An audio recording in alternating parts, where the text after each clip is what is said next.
समाज को खुली आंखों से सपने दिखाने का हुनर केवल एक शिक्षक में ही होता है। जब आप खुली आंखों से सपने देखते हैं और उन सपनों को पूरा करने के लिए दौड़ पड़ते हैं, तब आपको निश्चित तौर पर सफलता मिलती है।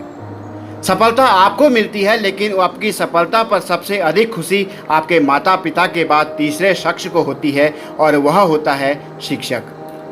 कहते हैं शिक्षक समाज का आईना होता है, और उसी आईने में समाज की तस्वीर उभरती है, जिसके लिए वह दिन रात मेहनत करता है। ऐसे ही एक शिक्षक का नाम है डॉक्टर केवलानंद कांडपाल।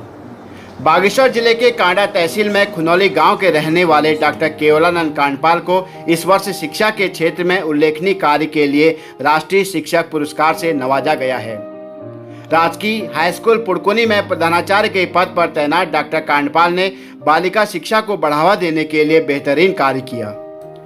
बालिका शिक्षा के साथ साथ उन्होंने गांव-गांव जाकर बेटियों की कम उम्र में शादी न करने की भी अलग जगाई। उन्हें 2012 में शैलेश मटियानी पुरस्कार भी मिल चुका है। शिक्षकों को राष्ट्रीय पुरस्कार देने की योजना 1958 में शुरू हुई। इसका मुख्य उद्देश्य शिक्षकों की प्रतिष्ठा को बढ़ाने के साथ साथ प्राथमिक और माध्यमिक विद्यालयों में कार्य कर रही मेधावी शिक्षकों को सार्वजनिक मान्यता देना है। श्री केवलानंद कांडपाल स्कूल में बालिकाओं का कम नामांकन और शिक्षा को बीच में छोड़ना यहाँ की सबसे बड़ी समस्या रही है। इन्होंने समाज की इन कुरीतियों को दूर करने का बीड़ा उठाया। स्कूल में माँ बेटी सम्मेलन करवाए। नतीजा ये रहा, बालिकाओं का ड्रॉप आउट शून्य हो गया। आनंद कांडपाल के इन अथक प्रयासों के लिए इन्हें राष्ट्रीय पुरस्कार से सम्मानित किया जाता है।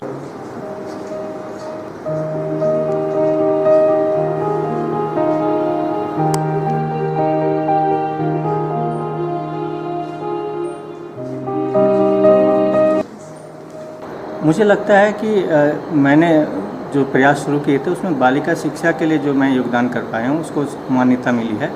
मुख्यतः जो ड्रॉप आउट बच्चियाँ थीं उनको विद्यालय लाने में मैं सफल रहा, और दूसरी बात है कि कम उम्र में बच्चियों की शादी को रोकने में मैं सफल रहा अपने सभी क्षेत्र में। उसके अलावा समुदाय से संसाधन जुटाने के लिए भी मैंने काम किया। तो इन सभी बातों को, मेरे प्रयासों को मान्यता मिली है। और भविष्य के लिए मेरा मानना है कि मैं अपने प्रयास जारी रखूं, और संदेश देने की स्थिति में तो मैं अपने को अभी नहीं पाता, क्योंकि मेरा प्रयास अभी जारी है। लेकिन फिर भी मैं कहना चाहूँगा कि जो हम सरकारी विद्यालयों के शिक्षक हैं, ऐसे बच्चों के साथ काम कर रहे हैं जिनके पास कोई विकल्प नहीं है, जिनकी आवाज़ कोई सुनता नहीं, तो उनको हम शिक्षा की मुख्य धारा में बनाए रखें, गुणवत्ता शिक्षा दें, उनके सपनों को जिंदा करें, उनके सपनों के पीछे उनको दौड़ना सिखाएँ, उन सपनों को प्राप्त करने के लिए उनको प्रेरित कर सकें। तो ये हमारा योगदान है। मैं मूलतः ग्राम खुनौली जनपद बागेश्वर का निवासी हूँ। मेरी प्रारंभिक शिक्षा इलाहाबाद में दर्जा 5 तक, उसके बाद स्कूली शिक्षा मेरे गांव में हुई है। उसके बाद उच्च शिक्षा मैंने कुमायूं विश्वविद्यालय से प्राप्त की है, और सेवा में आने के बाद भी मैंने कुछ कोर्स किए हैं, जैसे LLB, LLM, MA economics, MA education, और PhD भी मैंने सेवा में आने के बाद की है। और भविष्य में मेरी निरंतर इच्छा है कि मैं सीखता रहूं, बच्चों के बीच काम करते हुए जो अनुभव हैं उन पर लिखता रहूं, उन अनुभवों को विभिन्न सेमिनारों में साझा करूं, और सेमिनार से जो समझ प्राप्त हुई है उसको विद्यालय में लागू करूं। आज राष्ट्रपति पुरस्कार प्राप्त करने पर मुझे अत्यंत हर्ष और खुशी का अनुभव हो रहा है। और ये पुरस्कार इसलिए भी मेरे को हर्षित करता है कि इससे उत्तराखंड राज्य का मैंने प्रतिनिधित्व किया है, और उसमें भी जनपद बागेश्वर, उसमें भी एक दुर्गम क्षेत्र के विद्यालय राजकीय उच्चतर माध्यमिक विद्यालय पुड़कुनी का प्रतिनिधित्व किया। तो इसका मुझे संतोष से मुझे मिलता है।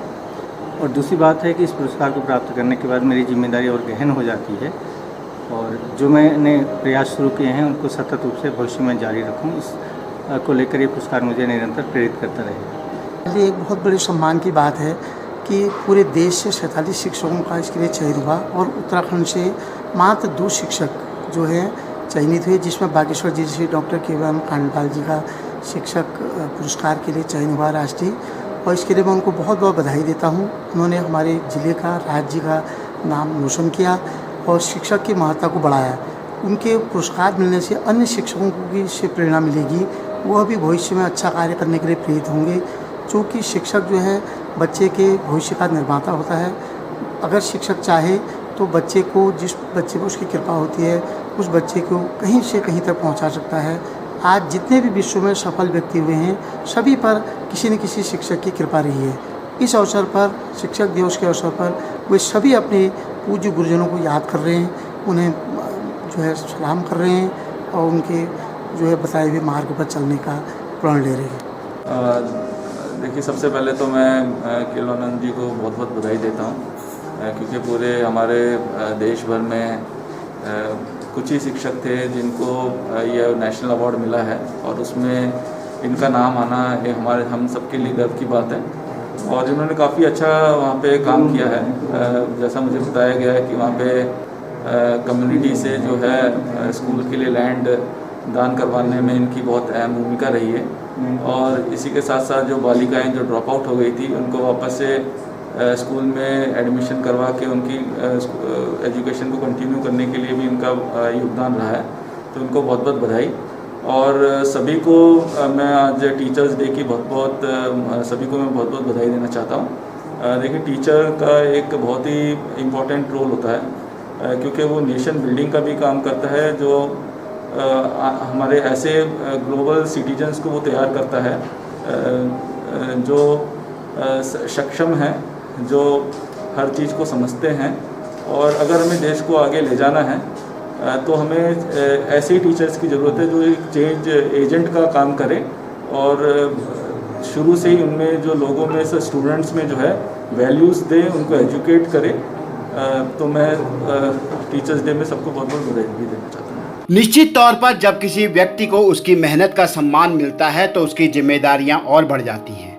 अगर आप एक शिक्षक हैं तो समाज के प्रति आपकी जिम्मेदारी और भी बढ़ जाती है। एक सफल शिक्षक वही है जो अपने बच्चों में अच्छी शिक्षा के साथ साथ उनमें आदर्श संस्कार भी स्थापित करे। डॉक्टर केवलानंद कांडपाल ने उन शिक्षकों को एक नई राह दिखाई है जो शिक्षा के क्षेत्र से जुड़े हुए हैं।